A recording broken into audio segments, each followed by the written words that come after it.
If Social Security benefits are going to be cut in the future, does it make sense to file before those cuts happen? Should you claim benefits as early as possible so you can collect as many checks as you can before any reduction occurs? And most importantly, this is one of the most important retirement questions we can talk about right now.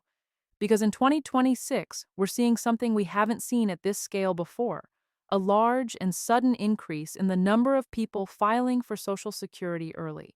Not because they need the income, not because of health issues, but because of fear. Fear that the system is running out of money, fear that benefits will be cut, fear that waiting means losing out. Today, I want to slow this conversation way down. We're going to separate facts from fear. Explain what would actually happen if cuts occur.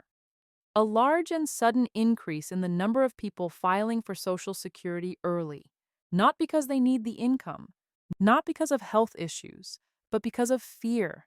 Fear that the system is running out of money, fear that benefits will be cut, fear that waiting means losing out. Today, I want to slow this conversation way down. We're going to separate facts from fear. Explain what would actually happen if cuts occur, and carefully walk through the math so you can see for yourself whether filing early really makes sense. This is not about politics. This is about your retirement income. I'm Ms. Griffin, and welcome to Retirees Consultation. People who saved diligently for decades, did everything right, and still felt anxious and uncertain in retirement. Why? Because the early years of retirement are incredibly fragile. The wrong portfolio strategy during this phase can cause permanent damage, even if markets eventually recover. In this guide, I explain why sequence of returns risk matters more than most people realize, why traditional 60-40 portfolios often disappoint retirees, and a simple shift that can bring far more confidence to your income plan.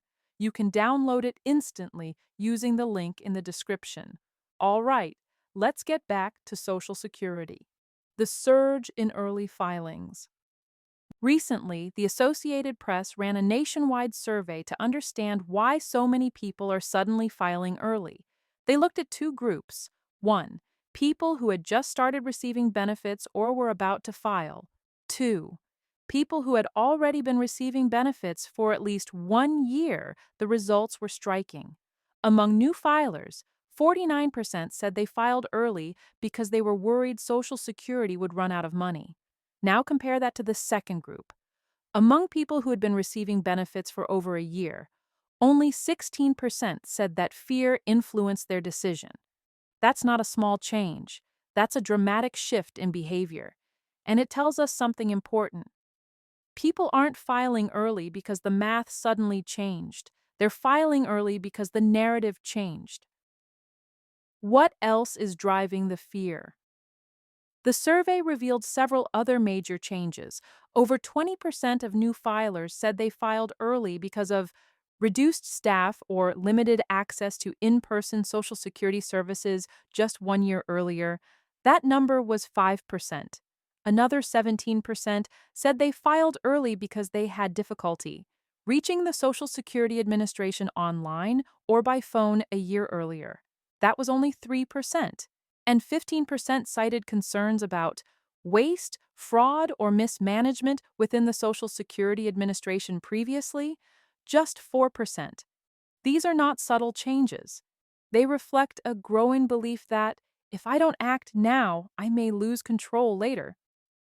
Media, politics, and misinformation. Every election cycle, Social Security becomes a headline. Words like insolvent, running out, bankrupt, collapse get thrown around constantly, but headlines are designed to grab attention, not to educate. And when people don't fully understand how the system works, fear fills the gaps. A separate study from last year found that nearly 2/3 of Americans do not understand what happens if the Social Security Trust Fund is depleted. Let that sink in. Over 1/3 believe payments would stop entirely. Another 1/3 say they simply don't know, That misunderstanding alone is driving bad decisions. And it's why we need to slow this conversation down and get the facts right. What does running out of money really mean? When you hear headlines saying that Social Security is running out of money, it sounds terrifying. It sounds like checks will stop, the system will collapse. Retirees will be left with nothing, but that is not what it means. Social Security has two main sources of funding. First, there are payroll taxes. Every time someone works and earns wages, a portion goes directly into Social Security. That money does not stop coming in. Second, there is the Social Security Trust Fund. This fund acts like a savings buffer. When payroll taxes are more than enough to cover benefits, extra money goes into the trust fund. When payroll taxes are not enough, the trust fund helps cover the gap. So when people say the trust fund may be depleted, what they really mean is the extra savings buffer would be used up, but payroll taxes would still be collected, and payroll taxes alone are projected to cover roughly 3/4 of promised benefits. That's where the estimated 19% to 23% reduction comes from, not zero, not collapse, a reduction. Why benefits would continue even after depletion. This is an important point. Social Security is not like a personal retirement account. It is a pay-as-you-go system. Today's workers pay taxes that fund today's retirees. Even if the trust fund balance reaches zero, workers are still working. Payroll taxes are still being paid. Benefits are still being distributed. The system keeps functioning, just at a lower payout level. This is why it's so dangerous when headlines suggest that benefits will end. They won't. Where the 19-23% cut estimate comes from, the Social Security trustees publish a detailed report every year. The 2026 report estimates that if no changes are made, payroll taxes alone would fund about 77% to 81% of benefits. That translates into a reduction of roughly 19% to 23%. This is not a guess. This is based on current tax rates, demographic projections, wage growth assumptions. Now, could Congress change the rules before that happens? Yes, and historically, they always have. But even if they don't, benefits are reduced, not eliminated. Why cuts would apply to everyone? This is another major misunderstanding. Some people believe, if I file early, I'll be grandfathered in. That's not how Social Security law works. If across-the-board cuts were implemented, they would apply to current beneficiaries and future beneficiaries, equally by percentage. Filing early does not lock in immunity. A 20% cut is a 20% cut, no matter when you filed. This is why filing early does not protect you from cuts. The psychology of get it while you can. So why does filing early feel so tempting? Because fear triggers urgency. It creates a mindset of scarcity, loss avoidance, act now, or regret it later. But retirement decisions are not short-term decisions. They play out over decades, health changes, market cycles, longevity, uncertainty. Fear-based decisions often trade long-term security for short-term relief. Why Social Security was never meant to stand alone. It's also important to remember this. Social Security was designed to be a foundation, not a full retirement income solution. It works best when coordinated with personal savings, investments, pensions, part-time work, tax planning. The filing decision should be made in context, not isolation. Now that we understand what running out of money actually means, why benefits don't stop, why early filing doesn't protect you from cuts, we can finally answer the real question.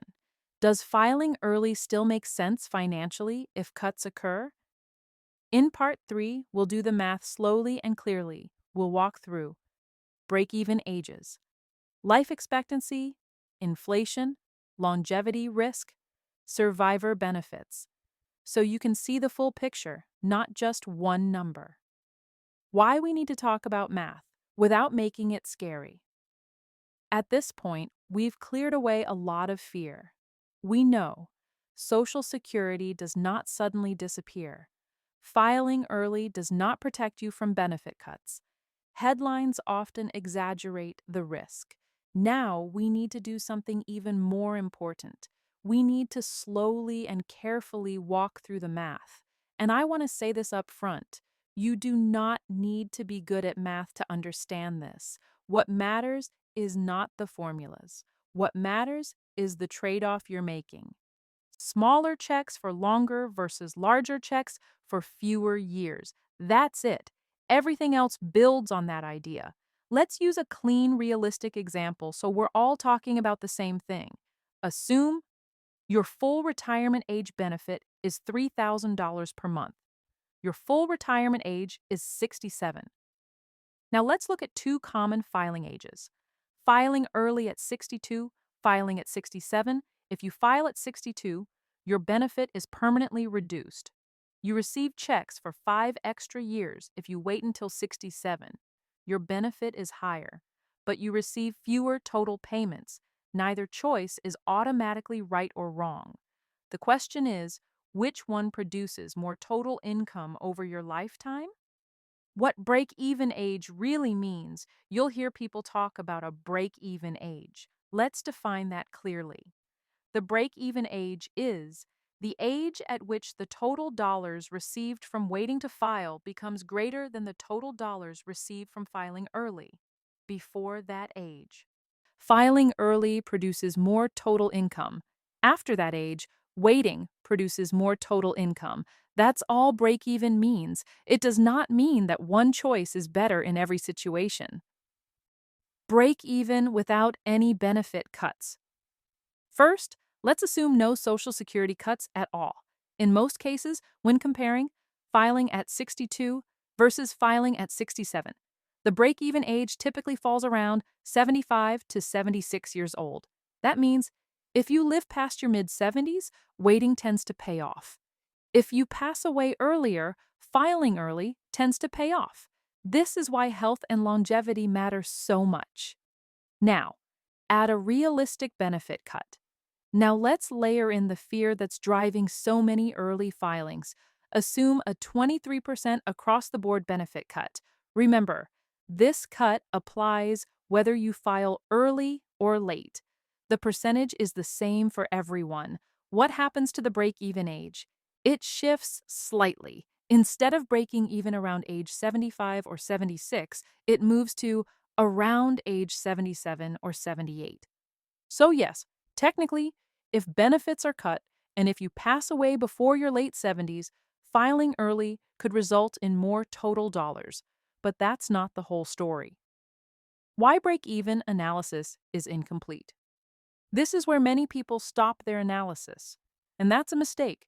Break-even analysis ignores several critical retirement risks. Let's walk through them. Longevity risk. Longevity risk is the risk of living longer than expected. Many people underestimate how long they may live if you live into your 80s, 90s, or beyond. Waiting to file often provides significantly more lifetime income. Social Security is one of the few income sources that lasts as long as you live.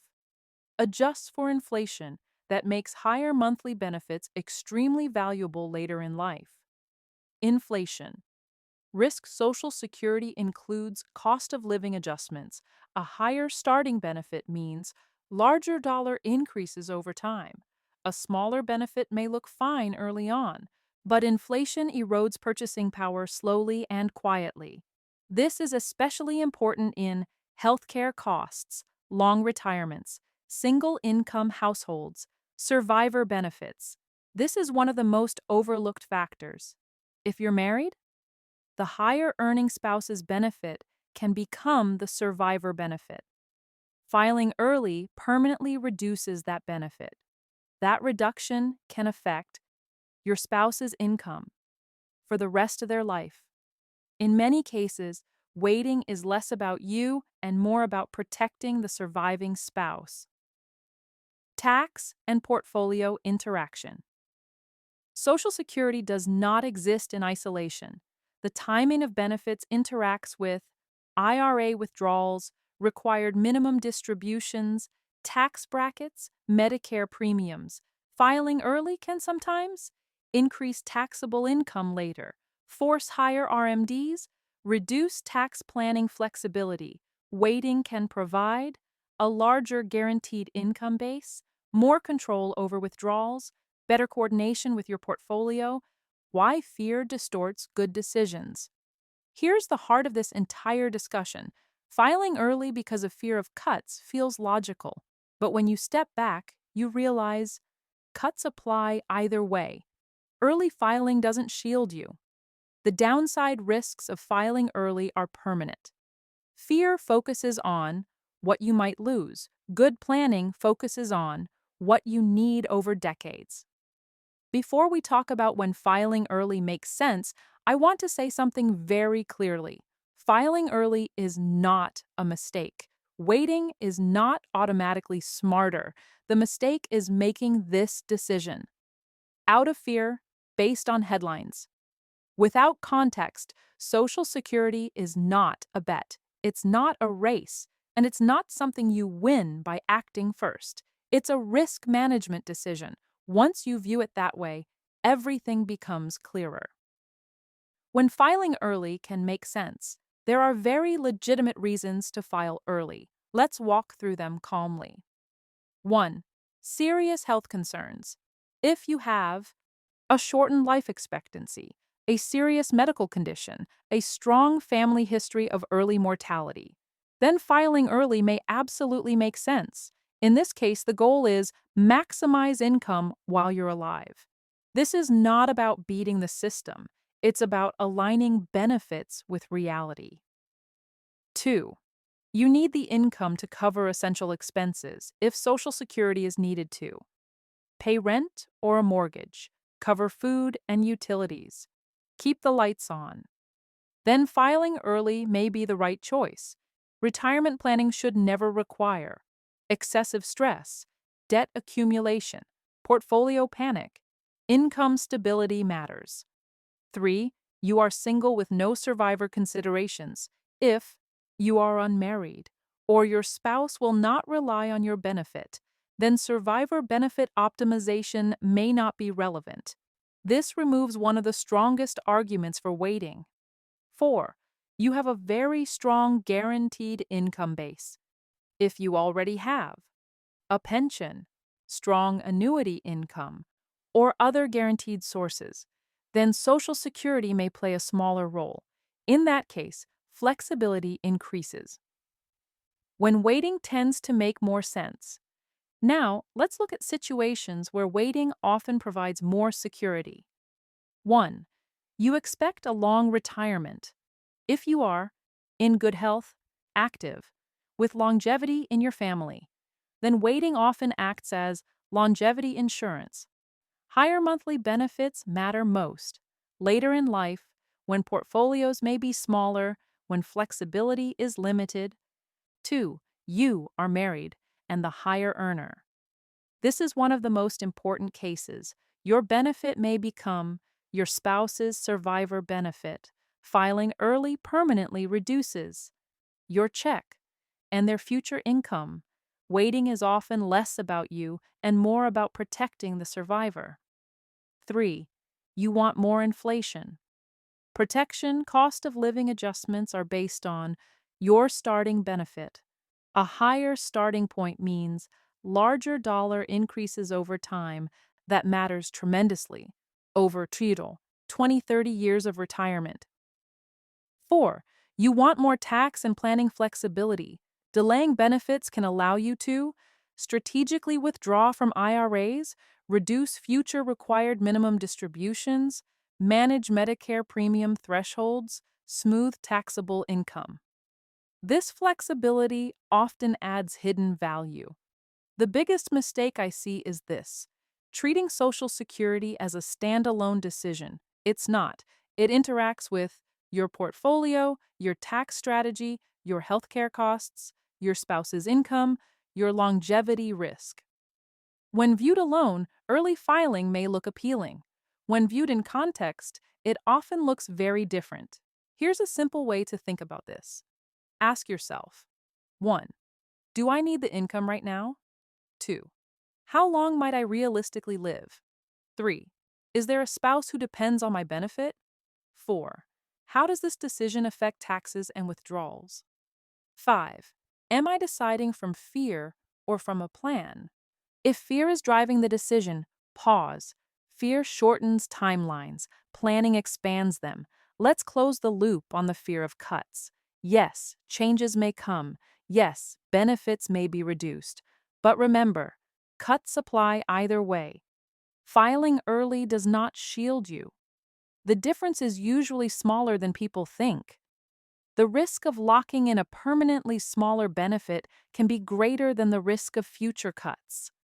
If you take nothing else from this video, remember this: Social Security decisions are not emergencies. You are allowed to slow down. You are allowed to think.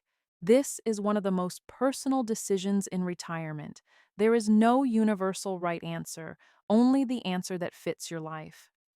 If this video helped reduce confusion or fear, please give it a like. Subscribe to Retirees Consultation for calm, clear retirement guidance. I'm Ms. Griffin. Thank you for spending this time with me. And remember, a good retirement plan is built on clarity, not fear. I'll see you in the next video.